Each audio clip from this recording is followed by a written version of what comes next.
ಎಲ್ರಿಗೂ ನಮಸ್ಕಾರ. ಭಾಳ ಸಂತೋಷದ ವಿಚಾರವನ್ನು ನಿಮ್ಮ ಜೊತೆಗೆ ಹಂಚ್ಕೊಳ್ಳೋದಕ್ಕೆ ಬರ್ತಾ ಇದ್ದೀವಿ.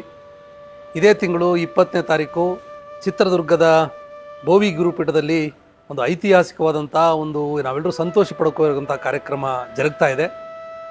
ಶ್ರೀ ಇಮ್ಮಡಿ ಸಿದ್ದರಾಮೇಶ್ವರ ಮಹಾಸ್ವಾಮೀಜಿಗಳು ಸನ್ಯಾಸವನ್ನು ಸ್ವೀಕರಿಸಿ ಸಮಾಜದ ಸೇವೆಗಾಗಿ ತಮ್ಮನ್ನು ಅರ್ಪಣೆ ಮಾಡಿಕೊಂಡು ಇಂದಿಗೆ 25 ವರ್ಷಗಳು ತುಂಬುತ್ತಾ ಇದ್ದಾವೆ. 25 ವರ್ಷದಲ್ಲಿ ಅವರು ಸಾಕಷ್ಟು ಸಾಧನೆಯನ್ನು ಮಾಡಿದ್ದಾರೆ. ಶಿಕ್ಷಣ ಕ್ಷೇತ್ರದಲ್ಲಿ, ಸಾಮಾಜಿಕ ಕ್ಷೇತ್ರದಲ್ಲಿ, ಸಾಮಾಜಿಕ ನ್ಯಾಯದ ಕ್ಷೇತ್ರದಲ್ಲಿ ಭಾಳ ದೊಡ್ಡ ಪ್ರಮಾಣದ ಕೊಡುಗೆಯನ್ನು ಕೊಟ್ಟಿದ್ದಾರೆ. ಅದರಲ್ಲೂ ವಿಶೇಷವಾಗಿ ದಮನಿತ ಸಮುದಾಯಗಳು, ಶೋಷಿತ ಸಮುದಾಯಗಳು, ಪರಿಶಿಷ್ಟ ಪಂಗಡದ ಸಮುದಾಯಗಳಿಗಾಗಿ ಅವರು ತಮ್ಮನ್ನು ತಾವು ಅರ್ಪಣೆ ಮಾಡಿಕೊಂಡಿದ್ದಾರೆ. ವಿಶೇಷವಾಗಿ ಬಂಜಾರ, ಬೋವಿ, ಕೊರ್ಚ, ಕೊರ್ಮ, ಅರೆಅಲೆಮಾರಿ ಸಮುದಾಯಗಳ ಜೊತೆಗೆ ನಿಕಟವಾದಂಥ ಸಂಪರ್ಕ ಇಟ್ಕೊಳ್ಳೋದ್ರ ಜೊತೆಗೆ ಅವರನ್ನು ಸಂಘಟಿಸುವಂಥ, ಅವರಿಗೆ ಸಾಂವಿಧಾನಿಕ ಮೀಸಲಾತಿ, ಸಾಮಾಜಿಕ ನ್ಯಾಯವನ್ನು ಕೊಡಿಸುವಂತಹ ಒಂದು ದಿಟ್ಟತನದ ನೇತೃತ್ವವನ್ನು, ಸಾರಥ್ಯವನ್ನು ಮಾನ್ಯ ಇಮ್ಮಡಿ ಸಿದ್ದರಾಮೇಶ್ವರ ಸ್ವಾಮೀಜಿಯವರು ವಹಿಸಿಕೊಂಡಿದ್ದಾರೆ. ಅವರ ನೇತೃತ್ವದ ಕಾರಣಕ್ಕಾಗಿ ಈ ಸಮುದಾಯಗಳು ಇವತ್ತು ಘನತೆಯಿಂದ ಓಡಾಡೋದಕ್ಕೆ ಸಾಧ್ಯ ಆಗ್ತಾ ಇದೆ.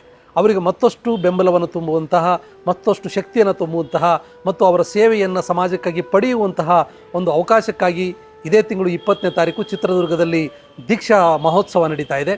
ಈ ದೀಕ್ಷಾ ಮಹೋತ್ಸವಕ್ಕೆ ನಾಡಿನ ಮುಖ್ಯಮಂತ್ರಿ ಮಾನ್ಯ ಸಿದ್ದರಾಮಯ್ಯ ಸಾಹೇಬರು, ಉಪಮುಖ್ಯಮಂತ್ರಿ ಮಾನ್ಯ ಡಿ ಕೆ ಶಿವಕುಮಾರ್ ಸಾಹೇಬರು, ಹಾಗೆಯೇ ಹಿರಿಯ ಸಚಿವರಾಗಿರುವಂತಹ ಮಾನ್ಯ ಸತೀಶ್ ಜಾರಕಿಹೊಳಿ ಅವರು ಸೇರಿದಂಗೆ ಅನೇಕ ಜನ ಗಣ್ಯರು, ರಾಷ್ಟ್ರೀಯ ನಾಯಕರು, ರಾಜ್ಯದ ನಾಯಕರು, ಚಿಂತಕರು, ಹೋರಾಟಗಾರರು, ಜನಪ್ರತಿನಿಧಿಗಳು, ಶಾಸಕರು, ಸಂಸದರು ಎಲ್ಲರೂ ಕೂಡ ಭಾಗವಹಿಸ್ತಾ ಇದ್ದಾರೆ.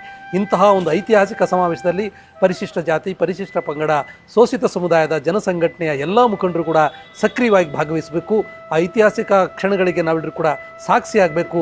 ಆ ಮುಖಾಂತರ ಇಮ್ಮಡಿ ಸಿದ್ದರಾಮೇಶ್ವರ ಸ್ವಾಮೀಜಿಯವರ ಜೊತೆಗೆ ಸಾಗೋದಕ್ಕೆ ನಾವೆಲ್ಲರೂ ಕೂಡ ಒಂದು ನಿರ್ಧಾರ ಮಾಡೋದಕ್ಕೆ ಅವತ್ತೆಲ್ಲರೂ ನೀವು ಸೇರಬೇಕಂತಂದು ಹೇಳಿ ಕರ್ನಾಟಕ ಮೀಸಲಾತಿ ಸಂರಕ್ಷಣಾ ಒಕ್ಕೂಟದ ಪರವಾಗಿ ನಾನು ವಿನಂತಿ ಮಾಡ್ತೇನೆ. ಕರ್ನಾಟಕ ಮೀಸಲಾತಿ ಸಂರಕ್ಷಣಾ ಒಕ್ಕೂಟದ ಎಲ್ಲ ಬಂಧುಗಳು ಈ ಒಂದು ಕಾರ್ಯಕ್ರಮಕ್ಕೆ ಬಂದು ಭಾಗಿಗಳಾಗಬೇಕಂತಂದೇಳಿ ಕೋರ್ತೇನೆ. ಧನ್ಯವಾದ.